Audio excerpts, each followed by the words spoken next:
ہمارا جو آج کا عہد ہے، ہم اہل سنت ہیں. ایک اور ٹولہ بھی اپنے آپ کو اہل سنت کہتا ہے.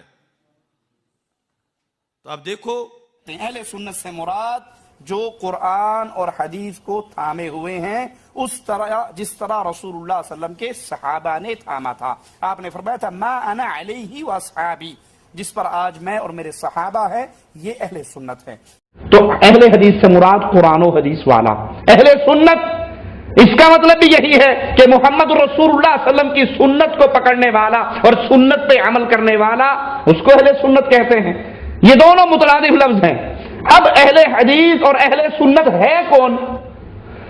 اصل میں یہ دونوں ایک ہی نام ہیں. اہل حدیث اور اہل سنت یہ دونوں ایک ہی نام ہیں، دونوں میں کوئی فرق نہیں ہے. ہم اہل سنت والجماعت حنفی دیوبندی ہیں. ہم اہل سنت والجماعت حنفی دیوبندی ہیں. ہمیں اہل سنت والجماعت حنفی دیوبندی ہونے پر فخر ہے. ہمارے ہوتے ہوئے جس کے پاس اہل سنت کے ڈاکومنٹس ہوں ہی نہ، اور وہ رجسٹرڈ اہل سنت ہو جائے اور وہ مشہور اہل سنت ہو جائے اور نسلوں میں آگے نام ہی اہل سنت ان پر ہی بولا جائے، تو پھر مستقبل میں کتنا بڑا خسارہ ہوگا. کیونکہ پیچھے حدیث میں اہل سنت کی فضیلت تو ملے گی، اور وہ فضیلت وہاں سے لیں گے اور آگے گاڑی کے ڈبہ اپنا لگا دیں گے اور یہ بتائیں گے کہ ہم تو 14 صدیوں سے آ رہے ہیں. تو اس طرح ناموں پہ واردات ہوتی ہے، اور پھر جب نام پہ قبضہ ہو جائے تو پھر آگے اس زمین پہ، فضائل پہ، اور آگے اس سے مزید بہت سی چیزوں پہ لوگ حق جتانا شروع کر دیتے ہیں. اس واسطے ناموں کے ذریعے بہت زیادہ بیداری کی ضرورت ہے.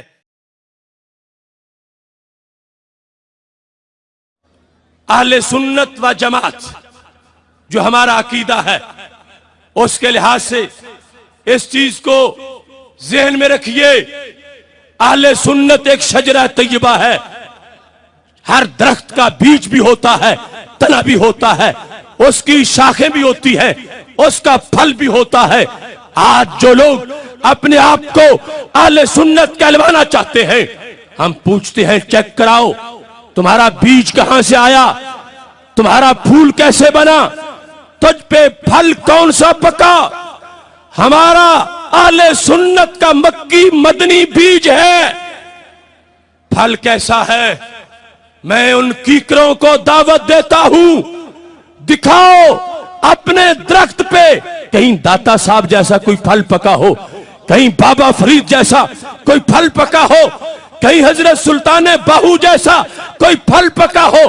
جب تمہارے درخت پر کوئی ایسا پھل موجود نہیں تو یاد رکھو کیکروں کو اہل سنت نہیں کہا جاتا، خوشبودار پھل والے درخت کو اہل سنت کہا جاتا ہے.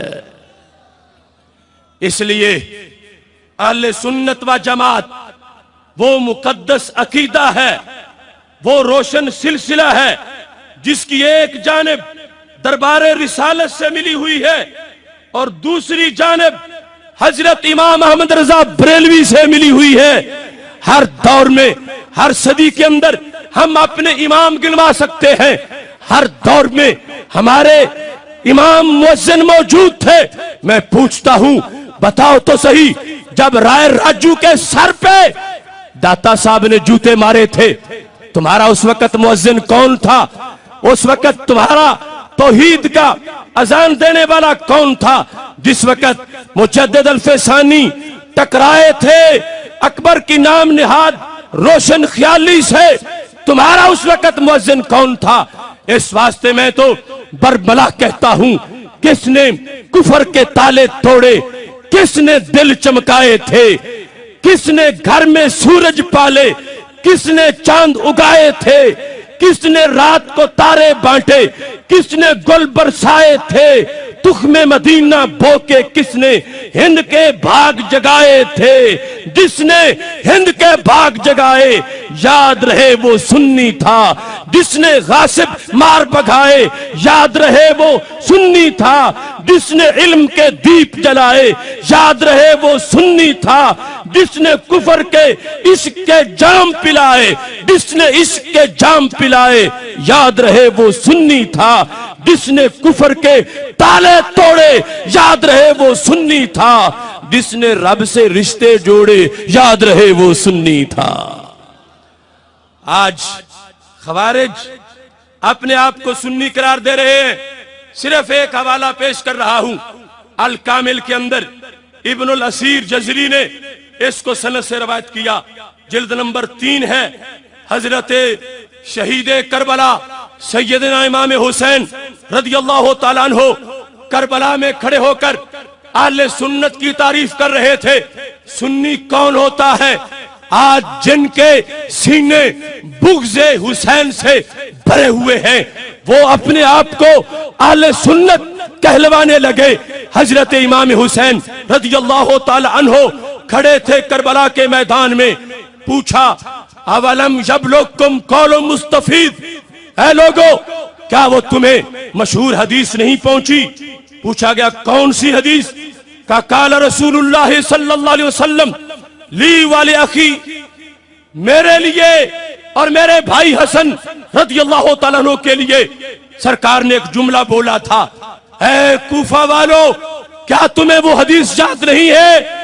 پوچھا کون سا جملہ، کون سی حدیث؟ تو حضرت امام حسین نے کہا میرے لیے اور میرے بھائی امام حسن رضی اللہ تعالیٰ عنہ کے لیے سید المرسلین حضرت محمد مصطفیٰ صلی اللہ علیہ وسلم نے یہ ارشاد فرمایا تھا، انتما سیدہ شباب اہل الجنہ وقرۃ عین اہل السنہ، اے حسن حسین تم جنتی جوانوں کے سردار بھی ہو اور سنیوں کی آنکھ کی ٹھنڈک بھی ہو۔ یہ ہے سنی کی تعریف سند کے ساتھ۔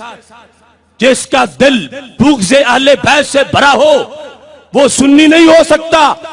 سنی ہونے کے لیے یہ شرط حدیث شریف میں واضح لکھ دی گئی۔ اللہ کا کروڑوں بار شکر ہے کہ اس نے ہمیں صحابہ کی محبت بھی عطا کی، اہل بیت کی محبت بھی عطا کی، اور خلاصہ اہل سنت و جماعت کا خطیب کربلا نے بیان کر دیا۔ اس لیے میرے بھائیوں کہیں گھبرانے کی ضرورت نہیں۔ وہ لوگ گندے اتنے ہیں کہ کسی ستری سی چادر کی تلاش میں ہیں کہ جس پر کوئی داغ نہ ہو، اور وہ یہ چادر کھینچنا چاہتے ہیں۔ شان رسول صلی اللہ علیہ وسلم کانفرنس یہ اعلان کر رہی ہے، جب تک جسم میں جان رہے گی ہم اہل سنت کا صاحبان کسی کو کھینچنے نہیں دیں گے۔ ہاں جسے شوق ہے سنی کہلوانے کا وہ مزاج سنی بنائے، اپنے آپ کا ضمیر خمیر سنی بنائے، ڈاکومنٹس آف اہل سنت کو پورا کرے، ہم اسے خوش آمدید کہیں گے، لیکن کبھی گستاخیوں کو چھپانے کے لیے اپنی ستھری چادر کسی کو استعمال کرنے کی ہرگز اجازت نہیں دیں گے۔